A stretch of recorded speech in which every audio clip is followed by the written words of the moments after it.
Pamežs.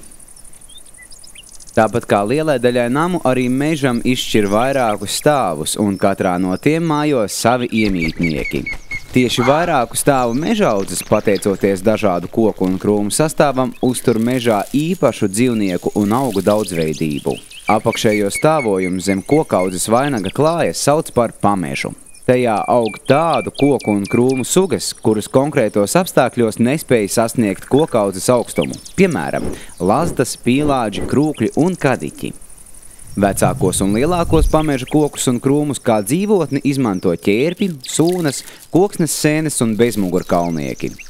Pameža koki un krūmi nodrošina barību, ligzdošanas vietas, patvērumu un slēptuves zīdītājiem putniem un kukaiņiem. Pameža koki un krūmi mežā rada īpašu mikrovidi.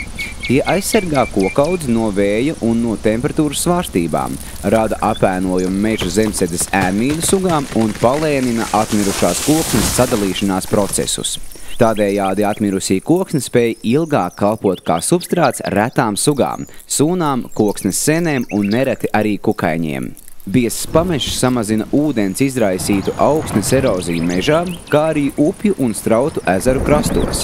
Atsevišķas pamežā mītošās sugas ar savām nobirām uzlabo augsnes auglību. Dažkārt mežā var veidoties arī dabiskiem apstākļiem neraksturīgs pamežs. Svežzemju krūmu augšana un bieza pameža veidošanās bieži novērojama pilsētās. Šī parādība liecina par piesārņojuma vielu ietekmi uz meža augsni, un šādam procesam ir nelabvēlīga ietekme uz dabas daudzveidību. Svežzemju krūmu sugām dominējot, tās nomāc citas sugas. Veicot saimniecisko darbību mežā, pameža kokus un krūmus vislabāk saglabāt, apvienojot tos ar bioloģiski veco koku un to grupu saglabāšanu. Jāsaudzē arī mitrās ieplakas, kas apaugušas ar krūmiem. Ar sevišķu uzmanību jātiecas pret vietām, kurās mežs robežojās ar purvu, pļavu, lauku vai ūdensteci un kurās pamežam ir sevišķa nozīme.